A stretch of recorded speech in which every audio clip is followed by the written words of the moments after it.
Hola, ¿qué tal? Muy buenas noches y bienvenidos al programa de salud de esta casa Cita Previa. Hoy les vamos a hablar de la psicosis, y es que el Servicio de Psiquiatría del Hospital Universitario de Burgos se ha presentado a un concurso nacional con un programa para atender a jóvenes en fases iniciales con esta patología. De ello vamos a hablar, pero también de alimentación, porque hoy les vamos a dar consejos para aumentar nuestras defensas en esta época del año, y como siempre nos vamos a ir a daros consejos de nuestra salud bucodental con la Clínica de Implante.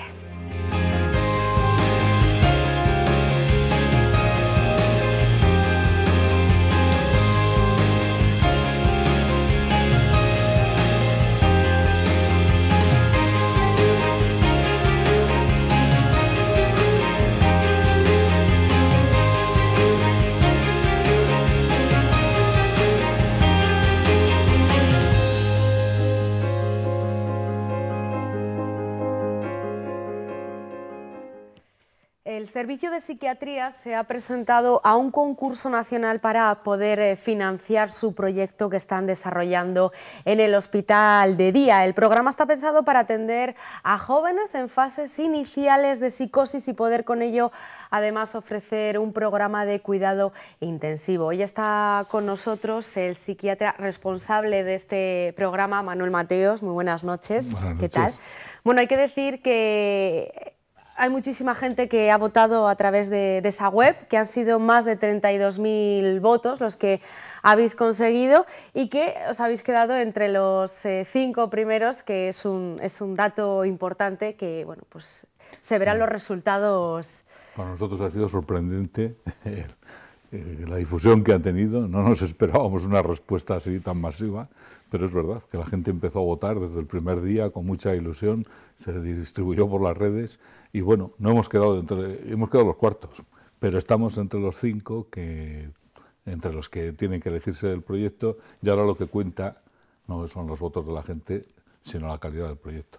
Exacto, luego vamos a hablar de ello. Lo primero, bueno, pues yo creo que es responder qué es, ¿no?, una psicosis, Manuel. Pues una psicosis es una experiencia realmente devastadora para las personas que la tienen, ¿no? Porque significa una pérdida de contacto con la realidad. El sujeto empieza a percibir que el mundo cambia y empieza a entender o a percibir o a oír o a sentir cosas que no se ajustan a lo que pasa en la realidad, ¿no? Su pensamiento se basa en ideas que no tienen fundamento, pero son ideas muy firmes que no pueden ser rebatidas a través de la argumentación lógica, o empiezan a percibir cosas, objetos que no están en el campo visual o en el campo sensorial, ¿no? Entonces esto inicialmente produce una angustia muy grande y una dificultad para poderse adecuar, ¿no?, a las personas. ¿Y en qué edad desaparece este tipo de episodios? Pues habitualmente al final de la adolescencia o al principio de la edad adulta. Por eso es tan importante el poder intervenir precozmente y tratar de minimizar los efectos que va a tener, ¿no? Porque tú fíjate que es justamente la edad en la que las personas empiezan a desarrollar relaciones más estables, es el momento en el que la gente empieza a encontrar trabajo, a desarrollar una vida adulta, ¿no? ¿Y por qué aparecen esas edades tan tempranas? ¿Cuál puede ser el motivo? Hay muchas causas y algunas no las conocemos, ¿no? Pero en principio se especula con la posibilidad de algunos efectos genéticos, otros tienen que ver con las relaciones más tempranas, otros tienen que ver con algunas enfermedades que puedan haberse desarrollado en la primera infancia. En fin, hay bastantes teorías sobre este tema, pero todavía no tenemos una causa, porque probablemente la psicosis no son una sola enfermedad, son una cantidad de enfermedades importantes en las que se engloban distintas patologías, ¿no?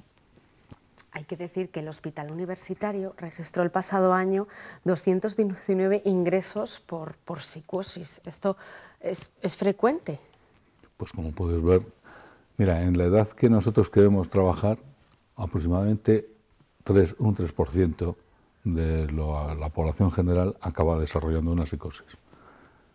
Entonces, bueno, estamos hablando de un volumen que es importante, muy importante. ¿Y qué señales pueden alertar de un episodio? ¿Qué? ¿Qué señales pueden alertar de un episodio de psicosis? Pues hombre, cambios de conducta, principalmente, ¿no?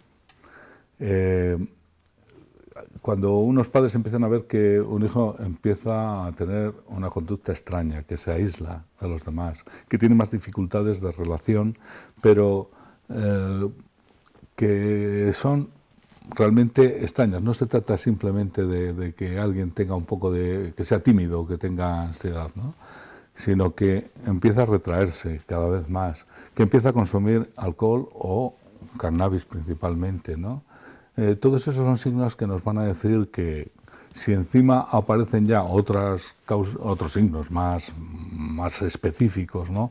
Como que empieza a tener ideas de que le persiguen, de que alguien quiere hacerle daño, de algunos pensamientos extraños, entonces ya tendríamos que pensar rápidamente en intervenir, ¿no? Claro, dentro de la psicosis hay diferentes tipos, ¿no? Como nos estás diciendo, a lo mejor puede ser desde los más severos hasta, vamos... Bueno, dentro de ese campo englobamos lo que son las esquizofrenias, los trastornos bipolares, los trastornos paranoides, etcétera, etcétera.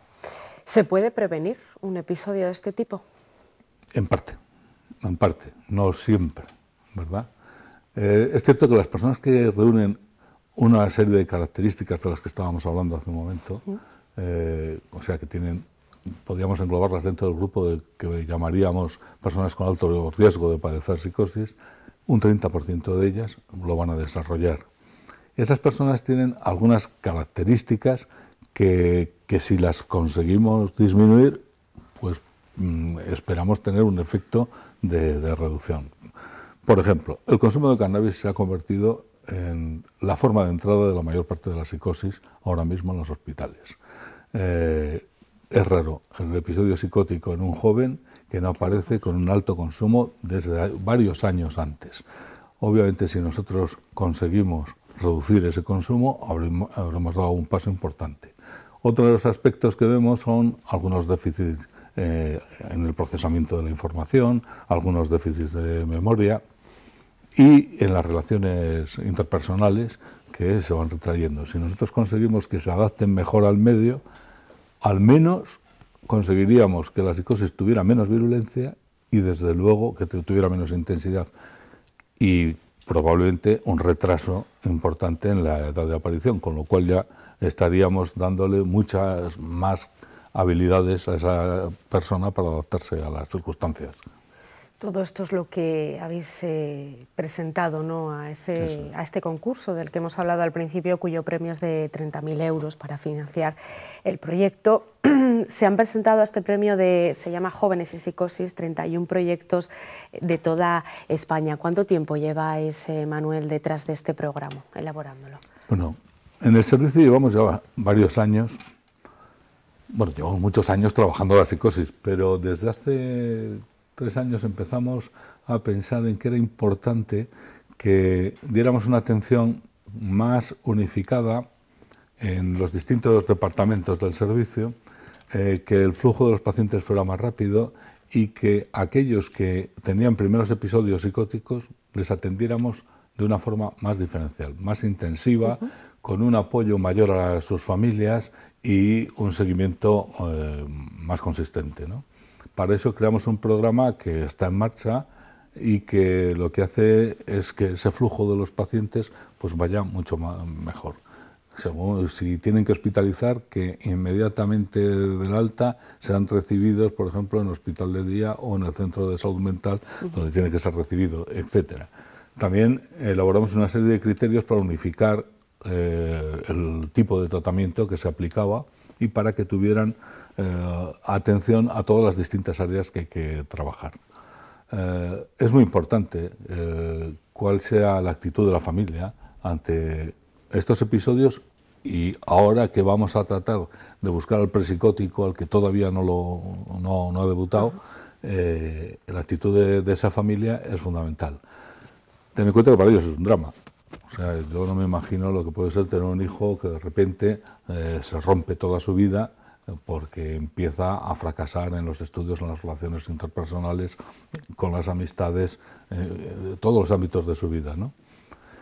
Los padres al principio no se lo quieren ni quieren creérselo, ¿no? Esto supone un duelo que hay que elaborar y que es muy grande. Y a veces en ese rifirrafe pues nos encontramos con que ellos mismos se oponen también a que se realicen tratamientos porque no quieren creerse lo que les está pasando a sus hijos. Sí, se piensan que a lo mejor es pasajero. Bueno, es la vida y hay que entender que el darles ese apoyo, el que permitirles que se encuentren con otras personas que han pasado por esa experiencia, les tranquiliza horrores y se sienten de pronto comprendidos, ¿no? Luego, claro, tendrán que ir aprendiendo cómo manejar eso, porque luego en las relaciones con los hijos pues se complican también bastante, ¿no? Y muchas veces no saben muy bien cómo tienen que abordar cuando el hijo se enfrenta, porque el hijo también se niega a aceptar que esa realidad es así, porque además, como he dicho antes, si han aparecido ideas delirantes, estas son para ellos absolutamente certeras, entonces no tienen ninguna conciencia de que estén enfermos. En fin, que es un proceso complejo. Entonces lo que intentamos ya desde hace unos 3 años fue mejorar esa atención de una forma más coherente por parte de todo el servicio. Ahora nosotros, al ver esta oportunidad, dijimos, oye, ¿y si nos ponemos a trabajar con aquellos pacientes, bueno, que todavía no son pacientes, pero que en los centros escolares ya se empieza a apreciar que tienen una serie de dificultades, para lo cual tenemos ya establecido, ¿no?, unos criterios para que los propios centros, los orientadores, puedan ponerse en contacto con nosotros y trabajar conjuntamente con ellos, tratando de evitar que acabe desarrollándose todo este proceso. Bueno, pues nos lanzamos a ello con ilusión y, bueno, la sorpresa ha sido la respuesta tan multitudinaria, ¿no?, que yo creo que muchos que nos están viendo seguro que les llegó ese WhatsApp, ¿no?, al teléfono de por favor vamos a ayudar, ¿no?, al Servicio de Psiquiatría del Hospital Universitario de Burgos por esa labor que sus profesionales están haciendo. Pues Manuel, seguiremos hablando de ello. Muchísimas gracias por habernos acompañado. A vosotros. Y vamos a seguir, como cada semana, con nuestro reportaje con la Clínica de Implante, que hoy vamos a hacer un resumen de todas aquellas preguntas que tienen los pacientes a través de su web. Nos hemos trasladado a la Clínica de Implante para que Rodrigo Martínez Horcajo, su odontólogo, nos siga dando consejos de nuestra salud bucodental. Muy buenas, Rodrigo, ¿qué tal? Buenas. Hoy vamos a hacer, un resumen, ¿no? Son preguntas que hace la gente, ¿no?, a través de vuestra web, consultas que respondéis, ¿no?, todo el equipo profesional de Implante. Eso es. Tenemos un pequeño apartado que, bueno, pues a raíz de un amigo que tenía una web similar, lo decidimos implantar. Se trata de pregúntame lo que quieras y es, pues bueno, pues dudas que tengan relacionadas con la odontología y las que podemos responder. En general, pues bueno, pues mucha gente nos pregunta cosas sobre los programas, exactamente que le definamos pues determinados aspectos que yo creo que son importantes, ¿no?, y que pueden quedar en el hilo y que en pequeños programas como este pues podemos tratar de resolver. Nosotros hemos sacado algunas de esas preguntas que ha consultado la gente y, por ejemplo, vamos a empezar, una de ellas es el blanqueamiento dental. Preguntan, ¿cuándo es buen momento para realizarse el blanqueamiento? Blanqueamiento existen diferentes tipos. Existe el blanqueamiento de los dientes endodonciados, es decir, cuando nos hacemos una endodoncia, el hecho de la hemorragia o la hemorragia que ha supuesto toda esa inflamación, pues suele dejar el diente un poquito más negro. Eso es lo que se llama un blanqueamiento interno. Y eso se debe hacer en los casos en los que la raíz del diente esté en las condiciones adecuadas y sea un diente estético. Y luego, a lo que seguramente se refiere la pregunta, es al blanqueamiento común, al blanqueamiento externo. Estos agentes blanqueantes, nosotros destacar que se deben hacer o los debe dirigir un odontólogo, porque en las consultas tenemos los productos adecuados para aplicar a cada caso. Y me explico, existen dos tipos diferentes de blanqueamiento, uno el blanqueamiento de casa y otro el blanqueamiento de clínica. Son de diferentes concentraciones y en función de la atención el odontólogo elegirá cuál hacer. Nosotros, ¿qué es lo que hacemos dentro de nuestra consulta? Pues depende de la situación. Generalmente los blanqueamientos, pues bueno, tenemos que ver el grado de tinción que tiene el paciente y en función de eso generalmente solemos recomendar los dos, es decir, que se hagan unas primeras sesiones de clínica y después continúen con un tratamiento en casa. De esa manera vamos a poder conseguir los mejores resultados dentro de lo que el blanqueamiento dental supone.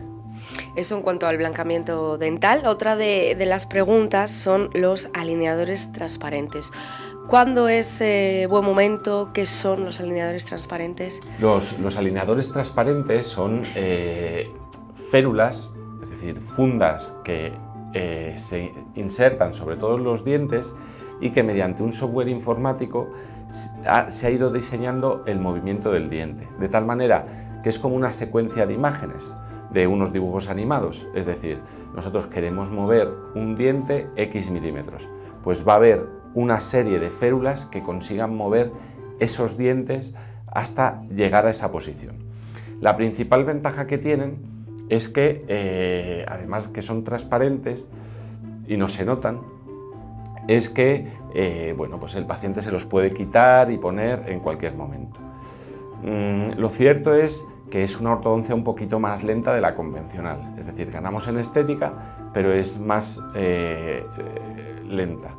Hoy en día se pueden hacer un gran número de casos, porque ya empieza a haber mucha más evidencia científica acerca del tema y se pueden tratar un mayor porcentaje de casos, cosa que hace 3, 4, 5 años no se podía. La endodoncia, Rodrigo, también es otro de los temas a los que, ¿no?, la gente le importa y nos preguntan que hasta cuándo, ¿no?, se puede hacer una endodoncia en un diente. La endodoncia, decir que es el tratamiento que nos permite conservar el diente antes de tenerlo que extraer. Lo que sí que es cierto es que hay que poner un límite. Es decir, en muchas ocasiones, si la caries llega muy abajo o el diente está partido por la caries, en esos casos no se puede realizar una endodoncia. Pero existe un gran número de porcentajes en los que podemos salvar el diente mediante ese tratamiento. Es más, aunque la endodoncia fracase, podemos resolverlo repitiéndola.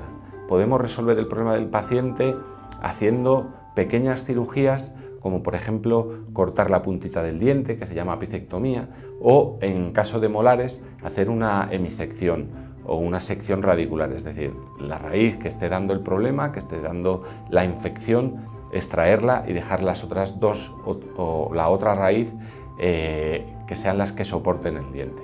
Por lo tanto, existen tratamientos conservadores antes de llegar al implante y siempre que sean aplicables y que generen suficiente evidencia y seguridad dentro del tratamiento, nosotros lo aplicamos.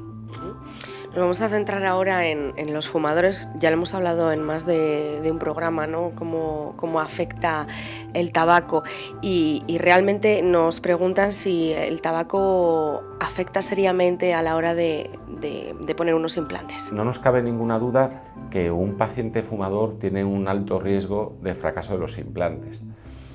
Y no un alto riesgo a los 15 días de operarse, ni tan siquiera a veces al año, sino eso se va viendo con el paso del tiempo, 3, 4, 5 años, y son los pacientes que generalmente ya han perdido los dientes por ser fumadores, pero ahora los implantes los pierden mucho más rápido. Y esto se viene dado porque, la defensa frente a las bacterias del organismo está en la encía. Entonces esa encía es la que se va a encargar de liberar glóbulos blancos, de liberar factores de quimiotaxis, de liberar diferentes sustancias para aniquilar esas bacterias. Si el tabaco tiene toda esa defensa disminuida, esas bacterias van a avanzar más rápidamente, se van a comer el hueso de los dientes y de los implantes también. Por lo tanto, son pacientes que pierden los dientes y pierden los implantes. Nosotros lo que defendemos es el hecho de, antes de empezar ningún tratamiento sobre los pacientes que fumen, comenzar a controlar el tema del tabaco. Y esto pues lo realizamos gracias a las psicólogas de la Asociación Española contra el Cáncer, de aquí de Burgos, en lo cual pues derivamos el caso y nos van informando de ese paciente cómo va. Y por último, Rodrigo, a la hora de poner implantes, pues lógicamente, bien lo sabes tú, ha evolucionado mucho, ¿no?, los métodos, las técnicas, pero a la gente le interesa, ¿no?, realmente el funcionamiento de esa técnica. Una de ellas es el trefoil. Sí, existen diferentes técnicas y lo que hay que hacer es intentar aplicar a cada paciente lo que ese paciente es más apropiado para él. El trefoil es un arma o un tratamiento que tenemos frente a aquellos pacientes que ya han perdido un poquito de hueso porque hace tiempo que han perdido todos los dientes y que tienen un espacio desde el plano oclusal hasta el hueso importante, y nos va a permitir reducir el número de implantes y colocar una prótesis definitiva al día siguiente. Reducir en cuanto, pues que prácticamente lo que conseguíamos antes con 4 implantes, ahora, o gracias a esta técnica, lo consigamos con 3.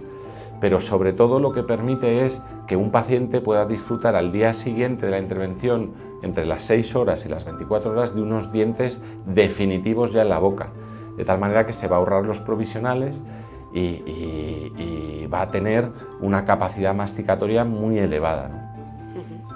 Pues estas son algunas de las consultas que, como hemos dicho, se hacen a través de la web vuestra de Implante, y que la gente, bueno, pues puede allí preguntar todo lo que le pueda interesar. Gracias por acompañarnos una vez más.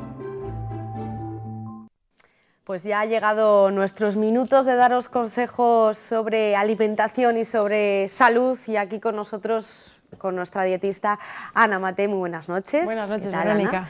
Hoy vamos a dar consejos a todas aquellas personas que tengan bajas las defensas, porque bueno, son épocas sobre todo de catarros, de resfriados, y las defensas nos bajan.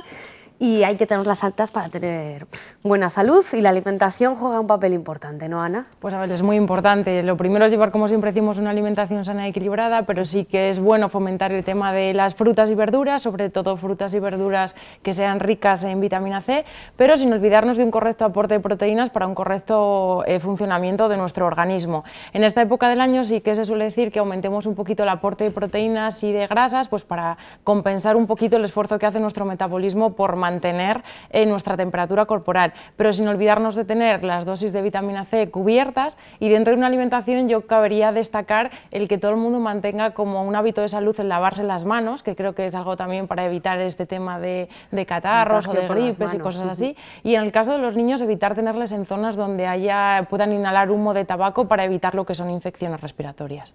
Vamos a desarrollar esos alimentos que nos pueden subir las defensas, que no significa con ello que vayamos a coger un catarro. Hablamos de las frutas y las verduras. ¿Cuántas veces hay que consumirlas? Pues a ver, se dice que tiene que ser de 4 a 5 ingestas por día, de lo cual estamos hablando, tanto las frutas que podemos meter como postre en las comidas principales o podemos consumir en los tentempiés, o las verduras que pueden ser de guarnición, no tienen que ser de platos generalizados como un primer plato. Dentro de las verduras, pues destacaríamos las que son de hoja verde o aquellas también de temporada, ricas en vitamina C, como es por ejemplo la calabaza ahora mismo, que la podemos utilizar en crema, la podemos hacer con arroz, la podemos hacer al horno, o sea, tenemos diversas formas culinarias para poderla consumir, pero yo que sé, también tenemos que ser rica en vitamina C, pues el tomate para consumirlo en ensalada, o lo que es el brócoli o la coliflor. También tenemos dentro de las frutas, como hemos dicho, los cítricos, sobre todo intentar que sean de temporada, pues yo que sé, la naranja y la mandarina, que lo tenemos ahora, el kiwi, la granada, que también es como un poco olvidada y tiene un gran aporte, y se puede consumir también, la podemos consumir en zumo, la podemos utilizar en ensaladas, unificándolo a algún postre en cuestión de lácteos, o sea, podemos jugar mucho con ello. Pero dentro también de lo que son las frutas y las verduras, yo destacaría el aporte de proteínas, por ejemplo, con los yogures, porque no solo es ese aporte de proteínas, sino también de vitamina D, de los cuales estamos un poco carentes en esta época del año, pues porque no tenemos esa exposición solar que tenemos durante lo que es el verano. Las legumbres y los frutos secos, pues porque al final tiene un aporte energético elevado y nos va a ayudar, como hemos dicho antes, a compensar lo que es esa temperatura corporal la cual nuestro cuerpo pues tiene que trabajar para mantenerla. Y luego yo creo que los grandes conocidos, como es el ajo, que es un antibiótico natural, y para mantener tener que todas... ya hemos hablado de aquí del ajo en ocasiones. Eso es, entonces que hay que consumirlo en su estado natural y que no sea una excusa al decir el olor que puede proporcionar. Después de eso, masticar un poquito de perejil o tomarte un zumito de limón y no tendríamos, o sea, desaparecería ese olor. También la manzanilla, pues para prevenir o aliviar la tos, y yo cabría destacar esos así, entre muchos otros que podemos tener, pues para intentar prevenir, pero no quita que podamos padecer un resfriado o una gripe en esta época del año. ¿La miel, por ejemplo, Ana? La miel también se consume, pero yo la miel la tomaría más como el tema de un suplemento, o sea, por ejemplo, cuando hablan de la suplementación de alimentos, yo lo metería más ahí que como un alimento, porque lo vamos a unificar lo que es a un vasito de leche, a un yogur o a una tostada a la hora del desayuno. Tampoco abusar de su consumo, ya que tiene propiedades muy beneficiosas y puede aliviar también en el tema de la tos, y ya la tenemos, pero no abusar porque tiene al final un elevado aporte de azúcares y un elevado aporte calórico, o sea que todo al final consumirlo un poquito en su justa medida. Hablábamos dentro de las frutas, hablabas de la naranja. ¿Es importante tomarla en zumo o sola? ¿Cómo es mejor? A ver, yo la fruta siempre recomiendo comerla más en entero, porque en el caso del zumo, cuando tú haces un zumo, al final toda la fibra lo dejas en el exprimidor, entonces ya no es solo ese aporte de vitamina C que te va a hacer, sino el resto de propiedades que te puede proporcionar pues lo que es la fruta en entero, que la perdemos cuando realmente pues al final la estamos exprimiendo. Y dentro de los líquidos, como siempre decimos, el agua el que mejor. El agua el que mejor, utilizar mucho el agua con limón también y un poquito de miel para intentar evitar lo que es el tema, pues sobre todo de la tos o los resfriados o cuando ya estamos acatarrados, o incluso para prevenirlo el poderlo tomar en ayunas. Y el tema de la suplementación, que en consulta nos pregunta mogollón, sí que es verdad que hay gente que toma pues suplementación de vitamina C porque igual no le gusta la fruta o no consume mucha fruta, que todo el mundo en el tema de la suplementación, que a ver, se puede consumir, pero que tengan cuidado y que realmente sea su médico o su naturópata el que le indique el consumirlo, porque hay muchas veces que si estás embarazada, si tienes alguna patología crónica o diversas cosas, al final puede ser contraproducente y al final eso nos puede llevar a un riesgo a la salud. Entonces que hay que tener un poquito de cuidado dentro de que lo vayamos a consumir. O sea que mejor tomar el alimento. Eso es. Pues Ana, gracias como siempre por acompañarnos y te esperamos la próxima semana. Muchas gracias a ti, Verónica. Y nosotros nos despedimos ya saben, más salud el próximo miércoles, como siempre aquí en la 8 Burgos. Gracias por acompañarnos, chao.